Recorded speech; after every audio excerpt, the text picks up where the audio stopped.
ನಿಮ್ಮೆಲ್ಲರಿಗೂ ಸಹ ನಾನು ಕೈ ಮುಗಿದು ಕೇಳ್ತಾ ಇದ್ದೇನೆ. ಗ್ರಾಮಸ್ಥರ ಪರವಾಗಿ ನಿಮ್ಮೆಲ್ಲರಲ್ಲೂ ಒಂದು ವಿನಂತಿಯನ್ನು ಮಾಡ್ತೀನಿ. ಆದಷ್ಟು ನಂಗೆ ಹೆಲ್ಪ್ ಮಾಡ್ತಿದ್ದಾರೆ. ಅದಕ್ಕೆ ನಾನು ತುಂಬ ತುಂಬ ತುಂಬ ಥ್ಯಾಂಕ್ಸ್ ಹೇಳ್ತಾ ಇದ್ದೀನಿ. ಆದರೆ ನನ್ನ ಶಸ್ತ್ರಚಿಕಿತ್ಸೆಗೆ ಇನ್ನೂ ನನಗೆ ದುಡ್ಡು ಬೇಕು, ಆದಷ್ಟು ಹೆಲ್ಪ್ ಮಾಡಿ ಅಂತ ಕೇಳ್ಕೊತೀನಿ ಅಷ್ಟೇ. ಎಲ್ರಿಗೂ ನಮಸ್ಕಾರ. ಇವತ್ತು ವಾಣಿ ಈಶ್ವರ್ ಮಲ್ಪೆ ತಂಡದವರ ಜೊತೆ ಆ್ಯಂಬುಲೆನ್ಸ್ನಲ್ಲಿ ಶಸ್ತ್ರಚಿಕಿತ್ಸೆಗಾಗಿ ಬೆಂಗಳೂರಿಗೆ ಹೋಗ್ತಿದ್ದಾರೆ.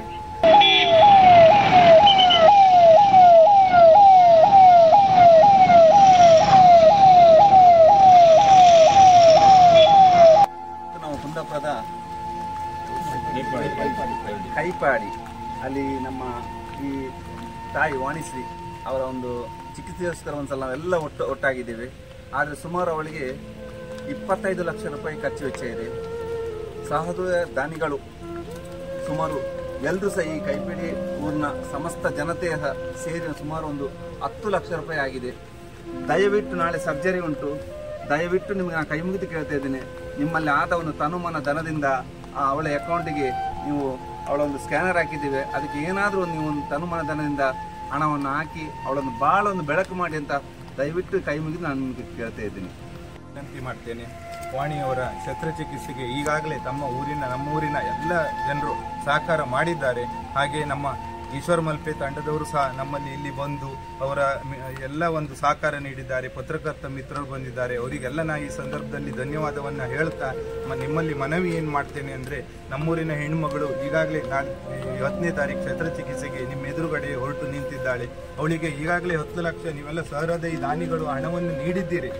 ಆದರೂ ಇನ್ನೂ 10ರಿಂದ 15 ಲಕ್ಷ ರೂಪಾಯಿ ಅವಳಿಗೆ ಖರ್ಚು ವೆಚ್ಚ ಇದೆ. ಅವಳು ಬಡ ಕುಟುಂಬದ ಹೆಣ್ಣುಮಗಳು, ಅವಳು ಜೀವನ ಬೆಳಕಾಗಬೇಕು. ನಮ್ಮ ಈ ಒಂದು ನಿಮ್ಮಲ್ಲಿ ಮನವಿ ಮತ್ತೊಮ್ಮೆ ನಾನು ಕೈ ಮುಗಿದು ಈ ಕೋಟಿ ಚೆನ್ನಯ್ಯನ ನಿಮ್ಮ ಆಶೀರ್ವಾದ ಇರಲಿ ತಮಗೆಲ್ಲರಿಗೂ. ಆದಷ್ಟು ನೀವು ಅವಳಿಗೆ ಧನ ಸಹಾಯ ಮಾಡುವುದರ ಮುಖೇನವಾಗಿ ಅವಳಿಗೆ ಒಂದು ಬಾಳಲ್ಲಿ ಬೆಳಕಾಗಿ ಅಂಧಕಾರವನ್ನು ನೀವು ನೀಗಿಸಬೇಕು. ಮತ್ತೊಮ್ಮೆ ನಿಮ್ಮ ಈಶ್ವರ್ ಮಲ್ಪೆ ತಂಡದ ಎಲ್ಲ ನಾನು ಅವರ ಪ್ರೀತಿಯ ಅಭಿಮಾನಿಗಳಲ್ಲಿ ಒಮ್ಮೆ ಮತ್ತೊಮ್ಮೆ ವಿನಂತಿ ಮಾಡ್ತೇನೆ. ನಾನು ಕಷ್ಟದಲ್ಲಿದೆ ಅಂತ ಹೇಳಿ ಕೆಲವರೆಲ್ಲ ಪೋಸ್ಟ್ ಹಾಕಿದ್ರು. ಆ ಪೋಸ್ಟಿಗೆ ಹೆಂಗೆ ರೆಸ್ಪಾಂಡ್ ಬರ್ತಿದೆ ಅಂದರೆ ಎಲ್ಲರೂ ಅವ್ರ ಕೈಯಲ್ಲಿ ಆದಷ್ಟು ನಂಗೆ ಹೆಲ್ಪ್ ಮಾಡ್ತಿದ್ದಾರೆ. ನನ್ನ ಶಸ್ತ್ರಚಿಕಿತ್ಸೆಗೆ ಇನ್ನೂ ನನಗೆ ದುಡ್ಡು ಬೇಕು, ಆದಷ್ಟು ಹೆಲ್ಪ್ ಮಾಡಿ ಅಂತ ಕೇಳ್ಕೊತೀನಿ ಅಷ್ಟೇ. ಎಲ್ರಿಗೂ ನಮಸ್ಕಾರ.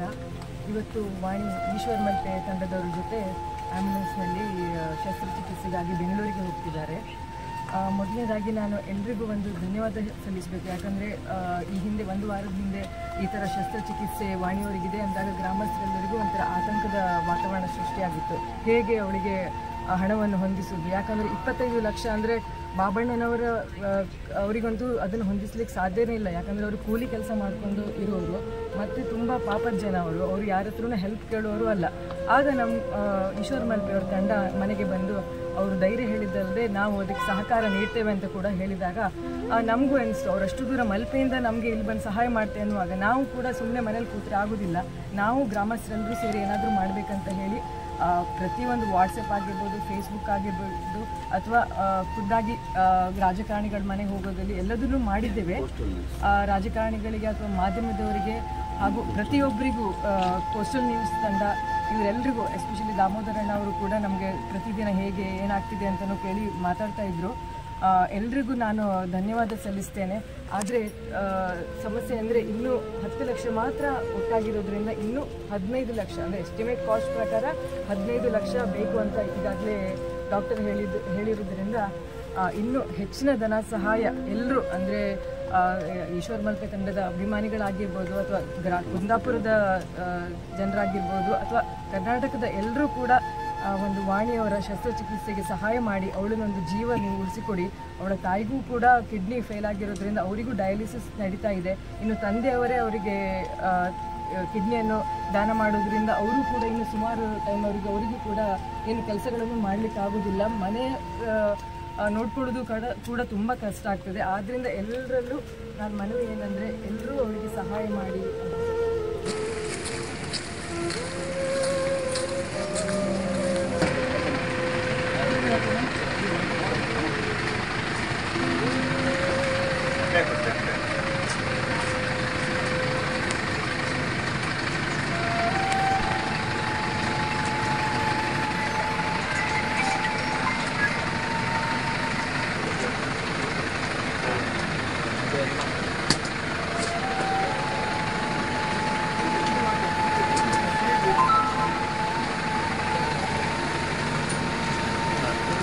ಹತ್ತಿ ಹೋಗೋಣ. ಉದಯತ್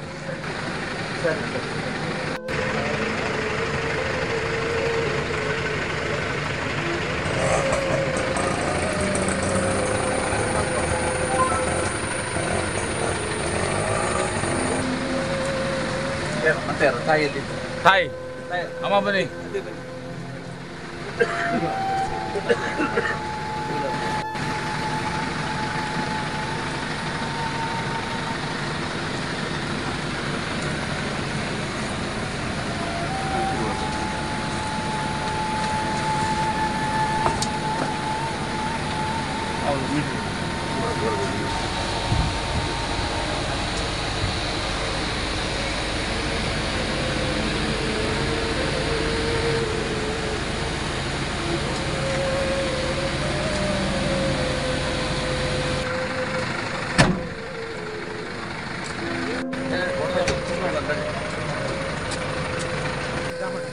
ಯಾವ್ದು